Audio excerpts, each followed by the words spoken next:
Namo Himalaya, sending you all love and light.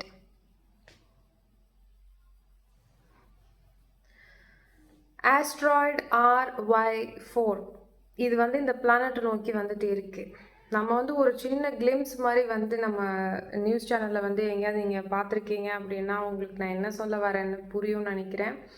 ஒரு asteroid அது எப்போ கண்டுபிடிச்சாங்க அப்படின்னா டிசம்பர் 2024 லாஸ்ட் வீக்கில் இப்படி ஒரு ஆஸ்ட்ராய்டு நம்மளை நோக்கி வந்துட்டுருக்கு அப்படின்றது நாசா ஃபைண்ட் அவுட் பண்ணி அதுக்கு நேம் RY4 ஆர் YR4 அப்படின்றது சொல்லியிருக்காங்க. இந்த ஆஸ்ட்ராய்ட் 2032 டிசம்பர் 22 நம்மளை ரொம்ப க்ளோஸ் ஆர்பிட்டில் ஹிட் பண்ணுறதுக்கு சான்ஸ் இருக்குது அப்படின்றது தான் சொல்லியிருக்காங்க. அதுக்கு முன்னாடியே 2028லேயே நம்மளை it will come close by, ஆனால் நம்மளை அது ஹிட் பண்ணாது அப்படின்ற டேட்டா இப்போதைக்கு நம்மளுக்கு சப்ளை பண்ணியிருக்காங்க நாசா. அது எவ்வளோ பெருசு அப்படின்னா ஒரு ஃபுட்பால் ஸ்டேடியம் சைஸ் அளவுக்கு அது பெருசு. அதோட capacity what if it hits அப்படின்னு சொன்னால் ஹிரோஷிமாவில் நம்ம அந்த பாம்போட கெப்பாசிட்டி இருக்கு இல்லையா, அது மாதிரி 500 டைம்ஸ் பெருசு. ஸோ அப்போ அது எந்த அளவுக்கு ஒரு இம்பேக்ட் கொடுக்கும் பிளானட்டை ஹிட் பண்ணா அப்படின்றது உங்களுக்கு புரிஞ்சிருக்கும்னு நினைக்கிறேன். ஸோ இதுக்கும் ஸ்பிரிச்சுவாலிட்டிக்கும் என்ன சம்மந்தம் அப்படின்னு நீங்கள் நினைக்கலாம். இது நியூஸ் சேனல் இல்லை. ஸோ எதையோ ஒன்று எங்கேயோ நடக்குது அப்படின்றது தயவு செஞ்சு ஃபஸ்ட்டு அப்படி பார்க்காதீங்க. Try to connect every thing. Spirituality is every thing. தவம் பண்ணுறதோ தானம் பண்ணுறது இதெல்லாம் ஓகே, பட் என்ன நடக்குது நம்மளை சுற்றி, என்ன நடக்குது, காஸ்மிக் எனர்ஜிஸ் எப்படி ஃப்ளோ ஆகுது, அது எப்படி நம்ம உள்வாங்கணும், பிளானட்ரி பொசிஷன்ஸ் எப்படி அலைன்மெண்ட்டில் இருக்குது. ஏன்னா எல்லாமே எனர்ஜி ஃபார்மேட்டு தான். அந்த ஆஸ்ட்ராய்டே ஒரு எனர்ஜி, அது வெடிக்குது இல்லை நம்மளை ஹிட் பண்ணும் போது அது ஒரு கம்பஷன் எனர்ஜியாக மாறுது. ஸோ எனர்ஜி தான் இங்கே எல்லாமே. அப்போ இந்த மாதிரி எனர்ஜிஸ் எல்லாம் ஏன் நம்மளுக்கு வருது அப்படின்றத நம்ம முதல்ல யோசிக்கணும். இது எல்லாம் எதுவோ நம்மளுக்கு சொல்லுது அப்படின்றது உங்களுக்கு அந்த ஒரு ஃபீல் வருதா? முதல்ல அதுதான் என்னோட கொஷின். சும்மா ரேண்டமாக ஒரு ட்ரெண்டிங்கோ இல்லை இந்த மாதிரி ரீல்ஸ் பார்க்குறத விட்டுட்டு என்ன உங்களை சுற்றி நடக்குது அப்படின்றத ஃபஸ்ட்டு உள்நோக்கி கவனிக்கணும். நம்ம ஆல்ரெடியே நம்ம மென்ஷன் பண்ண மாதிரியே பார்த்தீங்கன்னா 2025 ஜனவரி மாதம் பார்த்தீங்கன்னா LA ஃபயர்ஸ் வந்தாச்சு. இப்போ LAவில் பார்த்தீங்கன்னா ஃப்ளட்ஸ் இருக்குது. இது என்னது, இது கான்ட்ராஸ்டிங்காக உங்களுக்கே தோணலையே? ஒரு பக்கம் ஃபயர், இப்போ பார்த்தா வெள்ளம், இன்னும் நிறைய இடத்துல வெள்ளம் வரும். இது அழிவு காலம், களி முத்தி போச்சு அப்படின்றது எல்லாம் அப்படி இல்லை.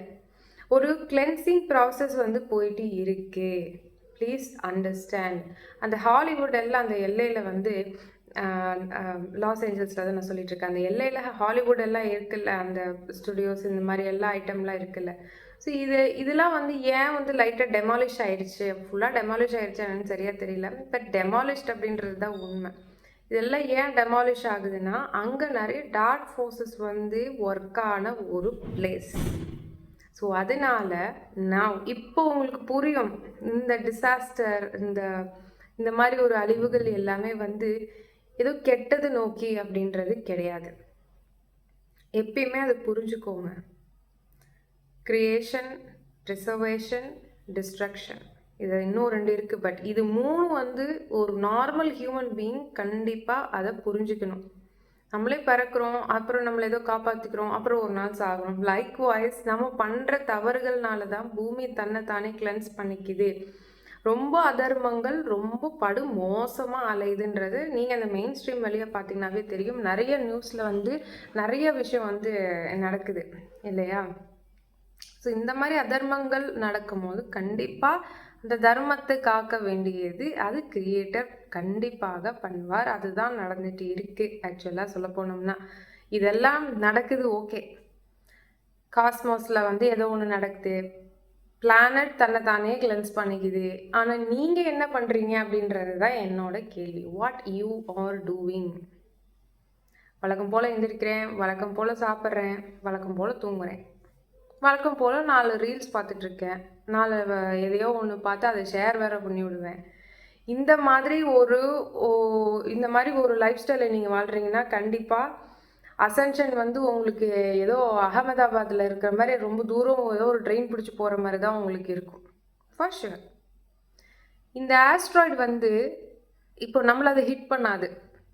அது எப்படி நான் உங்களுக்கு சொல்லி புரிய வைக்கிறதுனா, if your frequency is aligned to a very good frequency in a very high vibrational state, அதாவது நல்ல ஃப்ரீக்வன்சினா என்னது, ஒரு எப்படி சொல்ல, ஒரு ஜெலஸ் ஃப்ரீக்வன்சியில் இல்லை, ஒரு கில்ட் ஃப்ரீக்வன்சி. எப்படி தமிழில் சொல்கிறதுன்னா, எதையோ ஒரு தவறு பண்ணிட்டேன் அப்படின்னா அதை உடனே நினச்சி அப்படியே ஒரு ஸ்டேட்டில் போயிட்டே இருப்பாங்க. பார்த்துருக்கீங்களா? ஒரு காம்ப்ளெக்ஸே உருவாகும். ஸோ அந்த ஸ்டேட்லாம் போக தேவையில்ல. ஒரு தப்புன்னு இருந்தால் சரிப்படுத்திட்டு அடுத்த ஸ்டேட்டுக்கு, நல்ல ஸ்டேட்டுக்கு போகணும் ஓகே அப்படின்னு. அதுக்குள்ளேயே உட்காந்துட்டு இருந்தீங்கன்னா உங்களுக்கு அறியாமலே உள்ள ஒரு ட்ராமாலாம் வந்துடும். இது ஒரு பகுதி. இன்னொரு பகுதி என்ன பண்ணுவாங்கன்னா, என்னமோ நடந்துட்டு போது, நான் என்னமோ என் வாழ்க்கையை வாழ்கிறேன் அப்படின்றத தான் நம்ம ஃபஸ்ட்டு மென்ஷன் பண்ணோம். இந்த மாதிரி நபர்கள் இருந்தீங்கன்னா ரொம்ப கஷ்டம். You have to align unconditional love, அதாவது அன்புன்ற ஃப்ரீக்வன்சியில் போகணும், பாசத்தில் போகக்கூடாது. பாசம் வந்து ஒரு பிடிப்பு. இது வந்து என்னோட ஃபேமிலி, இது எனக்கு தெரிஞ்சவங்க, இது என்னோட பக்கத்து வீட்டுக்காரவங்க, இது என்னோட தெருவு தான், இது என்னோட சிட்டி, என்னோட ரிலீஜன், என்னோட கலர், என்னோட காஸ்ட், என்னோட கண்ட்ரி, இப்படி எல்லாம் யோசிச்சிங்கன்னா, அந்த மாதிரிலாம் யோசிச்சா எப்படிங்க அசென்ஷன் பண்ணி நம்ம வந்து ஒரு கிரியேட்டர் வந்து நம்ம வந்து அடுத்த டைமென்ஷன் போக வேண்டிய நபர்கள் இப்படிலாம் யோசிச்சுக்கிட்டு இருந்தால் எப்படி நம்ம அசென்ட் ஆகும்? ஸோ இதையும் தாண்டி உங்களோட ஃப்ரீக்வன்சியை நீங்கள் ரைஸ் பண்ணணும். அந்த மாதிரி நபர்களுக்கு மட்டும்தான் இந்த ஆஸ்ட்ராய்டெல்லாம் இல்லை, எவ்வளோ பெரிய ஆஸ்ட்ராய்டே வந்தாலும் நம்மளை இம்பேக்ட் பண்ணாது. ஏன்னா உங்களோட ஃப்ரீக்வன்சி அன்பில் இருக்கும் போது உங்களுக்கு அந்த பயம் எப்படி ஒன்று கிரியேட் ஆகும். ஐயோ நம்ம சிட்டியில் விழுந்துருமா, நம்ம கண்ட்ரியில் விழுந்துருமா அப்படின்னு. இது முன்னாடி நடந்திருக்கு. எங்கே நடந்திருக்குன்னா சைபேரியாவில் நடந்திருக்கு. அது விழுந்து அதை ஹிட் பண்ணி இது வரைக்கும் ஒரு புல்லு கூட முளைக்கலை. இது அதை விட ரொம்ப பெருசு வர்றது. அது சும்மா ஒரு கிரவுண்டு மாதிரி தான் இருக்குது சைபீரியாவில் வந்து ஹிட் பண்ணது. But this is very very big. ஒரு ஃபுட்பால் ஸ்டேடியம் சைஸ்னால் அப்போ எவ்வளோ பெருசு அது? அது 66 மில்லியன் லைட் இயர்ஸ் அவே வந்து நம்மள்கிட்ட இருந்து இருக்குது. ஸோ இப்போ அது கிட்ட தான் அந்த எலிப்டிக்கல் ஆர்பிட்டில் அது வந்து வருது, நம்மளை நோக்கி தான் அது வருது. ஹிட் பண்ணுற சான்ஸ் வந்து பார்த்தீங்கன்னா ஃபஸ்ட்டு இதில் இன்னொரு இன்ஃபர்மேஷன் என்னென்னா, ஃபஸ்ட்டு வந்து என்ன சொன்னாங்க, 1 in 83 சான்ஸில் வந்து நம்மளை ஹிட் பண்ணுறதுக்கு வாய்ப்புகள் இருக்குதுன்னு சொன்னாங்க. அது எப்போ சொன்னது? டிசம்பர் மாதம் அப்போது சொன்னது. இப்போ என்ன சொல்கிறாங்க, இப்போது 2-3 வாரமாகவே என்ன போகுது, அதாவது ஜான்வரி 26 or 27 அந்த டைம் பீரியடில் வந்து திருப்பியும் சயின்டிஸ்ட் என்ன சொல்கிறாங்கன்னா 1 in 43 சான்சஸ், விச் மீன்ஸ் 2% நம்மளுக்கு வந்து அதை ஹிட் பண்ணுறது வந்து பாசிபிலிட்டி அதிகமாகிடுச்சு அப்படின்னு சொல்கிறாங்க. ஸோ இது ஃபர்தராக டெவலப் ஆகுமா ஆகாதா, இல்லை உண்மையான இன்ஃபர்மேஷன் கண்டிப்பாக நாசா சொல்லாது ஃபார் ஷியர். சரியா? அவங்க எதையுமே நேராக சொல்ல மாட்டாங்க. ஏன்னா அது மக்கள் வந்து பேனிக் மோடில் போகிறதுக்கு வாய்ப்பு இருக்குது. ஆனால் அதை யூஸ் பண்ணி நிறையா வந்து விஷயம் வந்து தே வில் யூஸ் இட். சரி, நம்ம அதுக்குள்ளே போவேணும். என்னன்னு தெரிஞ்சுக்கோங்க, என்ன நம்மளை சுற்றி நடக்குது, நம்ம என்ன பண்ணிகிட்ருக்கோம், நம்ம குடும்பம்னு வாழ்ந்தீங்கன்னா அந்த குடும்பம்லாம் எதுவுமே அசென்ஷன் நோக்கி உங்களுக்கு அவெல்லாம் வந்துக்கிட்டு நிற்காது. தூக்கி போட சொல்லலை. பிகாஸ் ஏன் அப்படின்னா அந்த ரெஸ்பான்சிபிலிட்டியை நீங்கள் தான் எடுத்தீங்க. நான் வந்து அந்த அந்த ஒரு ஒரு ரெஸ்பான்சிபிலிட்டி நான் இந்நேரம் பார்த்துக்கணும், இது இங்கே நான் கமிட்டடில் இருக்கேன் அப்படின்றது, it is you who cave that responsibility. அதை வந்து நீங்கள் கம்ப்ளீட் பண்ணலாம். அதோட கார்மிக் டெபாசிட்டையும் நீங்கள் தான் ஏற்றுக்கணும். ஒன்று அவங்கள சொல்லி புரிய வைக்கணும். இல்லை அப்படின்னா நீங்கள் அவங்களுக்கு ஏற்ற மாதிரியே அதே ட்ராக்கில் போய் தான் நீங்களும் உங்களோட செல்ஃப் க்ரோத்தையும் பார்த்துட்டு போகணும். கண்டிப்பாக மீ டைம் ரொம்ப ரொம்ப அவசியம். அப்படியே வந்து தூக்கி போட்டிங்களா என்னன்னு தெரியலை. தயவு செஞ்சு மீ டைம் வந்து கன்ஃபார்மாக இருக்கணும். வெதர் ஃபோர்காஸ்ட்டு பார்த்துட்டு உங்களால் முடிஞ்சால் மவுண்டெயின்ஸ், அதாவது எங்கேயாவது நம்ம ஊரில் இருக்கிற ஏதோ ஒரு ஹில்ஸுக்கு போங்க. அப்படி இல்லைன்னா ஓஷன் ஆக்சஸ், அதாவது கடலுக்கு வந்து நம்ம போக முடியும், பீச் போக முடியும் அப்படின்னா ரொம்ப க்ரௌடடாக போகாதீங்க தயவு செஞ்சு. அது யூஸே கிடையாது. அமைதியாக இருக்கும் போது போங்க, லெஸ் க்ரௌடட் டைமில் போங்க, சீக்கிரமாக எந்திரிங்க. Cosmic energies are flowing. உங்களுக்கு தெரிஞ்சது உங்கள் தெரு, உங்கள் நாடு, உங்கள் ஸ்டேட், இவ்வளோதான். That's how the 3D works. அதெல்லாம் ஃபைன். அந்த 3Dயே முடிஞ்சு போச்சு. The old world has collapsed. The old false matrix அது முடிஞ்சு போச்சு. இப்போ இந்த ஜோனுக்கு உங்களை எப்படி அப்கிரேட் பண்ணணும், பண்ணிட்டு தான் ஆகணும். உங்களுக்கே தெரியாமல் நீங்கள் அப்கிரேட் ஆகுவீங்க. ஆனால் அது யார் சரியாக ஃப்ரீக்குவென்சியை சரியாக மெயின்டைன் பண்ணி அந்த அலைன்மெண்ட் ட்ராக்கில் போகிறீங்களோ இன்னும் நிறைய அப்கிரேட் ஆகலாம். தெரியாமல் படிக்கிறதுக்கும் தெரிஞ்சே படிக்கிறதுக்கும் வித்தியாசம் இருக்கா இல்லையா? ஸோ நீங்கள் எதுக்கு தெரிஞ்சு படிங்க, எதுக்கு படிக்கிறேன் அப்படின்றது தெரிஞ்சு படிச்சுக்கிட்டிங்கன்னா இன்னும் 4 கொஸ்டின் சேர்த்து படிக்கலாம், 4 மார்க் எக்ஸ்ட்ரா விழுவும். கண்டிப்பாக இந்த மேட்ரிக்ஸ்லலாம் வாழ முடியாது. நான் திருப்பி சொல்கிறேன், இந்த மேட்ரிக்ஸ் கண்டிப்பாக வந்து கொலாப்ஸ் பண்ணிடுவாங்க. இப்படியே இருக்கலாம், இதில் என்ன இன்னும் 10-20 வருஷம் வாழ்வோம் அப்படின்ற மாதிரியெல்லாம் தயவு செஞ்சு கனவு கண்டுட்டு இருக்காதீங்க. சோலாரோட ஆக்டிவிட்டியும் இன் டாப் ஆஃப் திஸ், இந்த ஆஸ்ட்ராய்டு ஒரு பக்கம், உலகம் ஒரு பக்கம், okay, and the sons activity ரொம்ப ரொம்ப பீக்கில் இருக்குது. கண்டிப்பாக ஒரு சிஎம்இ ஒரு எரப்ஷன் வரும். மவுண்ட் எட்னாவில் கூட பார்த்திங்கன்னா வொல்கானிக் எரப்ஷன் ரொம்ப வருஷம் கழித்து மவுண்ட் எட்னாவில் வந்து அந்த வொல்கானிக் எரிமலை வந்து கொஞ்சம் வெடிச்சிருக்கு. இதெல்லாம் எங்கே இருக்குது? இதெல்லாம் நம்ம பூமியில் தான் நடக்குது. இந்த மாதிரி வெளியில் நடக்கிறதும் நம்ம வீட்டுக்குள்ளே நடக்கிறதும் வந்து சம்டைம்ஸ் பார்த்திங்கன்னா சிமிலராக இருக்கும். சம்மந்தமே இல்லாமல் நம்ம வீட்டில் சண்டை வரும். இதெல்லாம் இந்த டைமில் வரும். It's all coming on the way to test you. நீங்கள் அப்பயும் உங்கள் ஃப்ரீக்வன்சி அலைன்மெண்ட்டில் இருங்க. இந்த ஆஸ்ட்ராய்டை வச்சு பயமுறுத்தினாலும் நீங்கள் உங்கள் ஃப்ரீக்வன்சி அலைன்மெண்ட்டில் இருந்தீங்கன்னா அந்த ஆஸ்ட்ராய்டு கண்டிப்பாக நம்மளை ஹிட் பண்ணாது. கலெக்டிவ் குரூப் மேனிஃபெஸ்டேஷன் மாதிரி குரூப் ப்ரேயர் கண்டிப்பாக வந்து நீங்களும் சரி நானும் சரி தெரிஞ்சவங்க எல்லாருமே வச்சு தயவு செஞ்சு இந்த ஆஸ்ட்ராய்ட் பைபாஸ் பண்ணி போயிடணும் அப்படின்றது ஒரு யூனிவர்ஸ்க்கு ஜஸ்ட் ஒரு தாட் மட்டும் நம்ம சென்ட் பண்ணி விடுறது ரொம்ப நல்லது. இதுவும் ஒரு அன்கண்டிஷ்னல் லவ் தான். இந்த பூமியில் எறும்பு இருக்குது, குருவியெல்லாம் இருக்குது, அது அவங்களுக்குலாம் தெரியுமா என்ன இப்படி ஒரு ஆஸ்ட்ராய்டு ஒன்று வந்துட்டுருக்கு அப்படின்னு? இது மாதிரிலாம் கொஞ்சம் யோசிச்சு பாருங்கள். நம்மளுக்கு இவ்வளோ அறிவு இருந்துமே நம்ம அதெல்லாம் யோசிக்கிறது கூட கிடையாது. நம்ம கண்டிப்பாக இன்டெலிஜென்ஸ் ஸ்பீச்சஸ் வந்து சத்தியமாக இல்லை. நம்ம நினச்சிக்கிறோம் நம்ம இன்டெலிஜென்ட் அப்படின்னு சொல்லிட்டு, அதெல்லாம் அப்படிலாம் இல்லவே இல்லை. அந்த குருவியெல்லாம் நினச்சி பாருங்கள், அதுக்கெல்லாம் எதாவது தெரியுமா? ஸோ அதுவும் தான் இந்த ஆஸ்ட்ராய்டு வந்தால் அதுவும் தான் ஹிட் ஆகி அதுவும் தான் இறந்து போகும். ஸோ அதனால் ரொம்ப குறுகி யோசிக்காமல் கொஞ்சம் ப்ராட் மைண்டாக யோசிங்க. அடுத்தடுத்த வளர்ச்சிக்கு நோக்கி போங்க. அது எப்படி போகிறது அப்படின்னா நம்ம ஆல்ரெடி சொல்லியிருக்கோம். அந்த 5 points. Number 1 is the meditation. கண்டிப்பாக சோலாரோட ஆக்டிவிட்டி பீக்கில் இருக்குது. கண்டிப்பாக சிஎம்இ நீங்கள் வெயிலை வந்து நீங்கள் பார்ப்பீங்க. மறுபடியும் வெயில் ஆரம்பிச்சிருச்சு, பார்த்துட்டிங்களா? ஸோ இதெல்லாமே நடக்குது. It's happening. நீங்கள் சும்மா ஏசி போட்டுக்கிட்டால் மட்டும் வெளியில் இருக்கிறது உங்களுக்கு உள்ளே வந்து பாதிக்காதுன்னு நினைக்கிறீங்களா? Everything will impact. ஸோ அதை நோக்கி பயணிங்க. Number 1 is the meditation. கண்டிப்பாக இந்த 2025 இந்த பிளானெட்டில் நோக்கி நிறைய சேஞ்சஸ் வரும். இந்த last week of the February இந்த 888 போர்ட்டலெல்லாம் முடிஞ்சிருச்சு அப்படின்னா மெர்க்குரியும் அந்த அலைன்மெண்ட் ஆயிடுவாங்க. சனியும் ராகும் கன்ஜெக்ஷனில் வரும். ஸோ இது எல்லாமே வந்து கண்டிப்பாக ஏதோ ஒரு விதத்தில் நம்ம அன்றாடம் லைஃப்பில் வந்து ஏதாவது ஒரு சின்ன இம்பேக்ட் பண்ணும். அதெல்லாம் ஓகே. ஆனால் அதையும் தாண்டி ஒருத்தர் வந்து கடவுள் நோக்கி கடவுளை மேனிஃபெஸ்ட் பண்ணி நினச்சி அதை நோக்கி பயணிக்கிறீங்களோ கண்டிப்பாக நீங்கள் அசெண்டட் பீயிங் அப்படின்றது எழுதலாம். தயவு செஞ்சு அசென்ஷன் நோக்கி பயணிங்க. மெடிடேஷன் பண்ணி தான் ஆகணும். ஃபோக்கஸ் வருது வரல, சீக்கிரமாக எழுந்திரிங்க. இல்லை எனக்கு சான்ஸே இல்லை அப்படின்னா, என்னால் முடியவே இல்லை அப்படின்னா, ஏதோ ஒரு 10 to 15 minutes அது ஃபஸ்ட்டு இனிஷியலாக நீங்கள் ஸ்டார்ட் பண்ணாலும் போக போக போக ப்ளீஸ் ரேஸ் யுவர் டைம். தவம் பண்ணுங்கன்னு சொல்ல வரேன். Sit down for 1 or 2 hours. என்னது 24 மணி நேரத்தில் எவ்வளோ நேரம் தான் ஃபேமிலி இதெல்லாம் ஓகே. உங்களுக்குன்னு அந்த மீ டைம்லையும் கொஞ்சம் ஒதுக்கி விட்டுட்டு அதுக்கு ஒரு 1/2 an hour, இதுக்கு ஒரு 1.5 மணி நேரம், ஒரு 2 hours, 24 hours ஒரு 2 hours உங்களுக்கு ஸ்பெண்ட் பண்ணலன்னா என்னதுக்கு? அப்புறம் என்னத்துக்கு வாழ்கிறோம்? You are dedicating. அதுக்கு செலவெல்லாம் வைக்க மாட்டாங்க. ஃபார் யுவர் இன்ஃபர்மேஷன் உங்களுக்கும் தெரியும் ஒரு கட்டத்துக்கு மேலே. நம்பர் 2 இஸ் த கம்பேஷன், கருணை.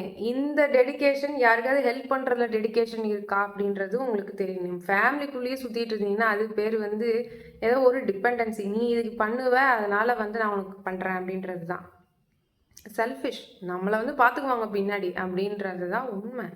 ஏன் நம்ம வந்து 3வது தெருவில் இருக்க 2வது வீட்டில் போய் யாருமே வந்து உங்களுக்கு என்னங்க பிரச்சனை அப்படின்னு சொல்லி நம்ம ஏதாவது கேட்க போகிறோமா? எதுவுமே கேட்குறது இல்லை. அட்லீஸ்ட் பார்க்குற பிரச்சனையாக நம்ம சால்வ் பண்ணி கொடுக்குறோமா? அதுவும் கிடையாது. ஸோ இந்த கருணை அப்படின்ற இந்த ஆட்டிடியூட் இல்லைன்னா கன்ஃபார்ம் அங்கே டிக்கெட் கிடையவே கிடையாது. அந்த மாதிரி நபர்களை சேர்த்து அவங்க என்ன பண்ண முடியும் சொல்லுங்கள், நீங்களே சொல்லுங்கள். Number 3 is the power of now. கண்டிப்பாக ப்ரெசன்ட் ஸ்டேட்டில் இருக்கணும். நிறைய விஷயம் வந்து இந்த பிளானட்டை நோக்கி வருது, அதெல்லாம் ஃபைன். ஆனால் அதே சமயம் இந்த ஃபால்ஸ் மேட்ரிக்ஸில் இருந்தோம் மறுபடியும் உங்களை ட்ராப் பண்ணுறதுக்கு ஏதாவது ஒன்று பண்ண செய்வாங்க. ஸோ அதுக்கு தான் சொல்கிறோம், ப்ராக்டிஸ் யுவர் ப்ரெசன்ட் ஸ்டேட். எந்த ஒரு விஷயமும் உங்களை வந்து அண்டக்கூடாது, எனக்கு பிரச்சனையே வேணாம் அப்படின்னு யாராவது வந்து நீங்கள் நினச்சிட்டு இருக்கீங்க அப்படின்னா தயவு செஞ்சு ப்ரெசன்ட் ஸ்டேட்டில் இருங்க. That's how you alter your reality. இதெல்லாம் சீக்ரெட் ஆஃப் த சீக்ரெட். சும்மா ஒன்றும் எல்லா ஸ்பிரிச்சுவல் குருமார்களும் வந்து உட்காந்து எப்போ ப்ரெசண்ட்டில் இரு அப்படின்னு சொல்கிறது கிடையாது.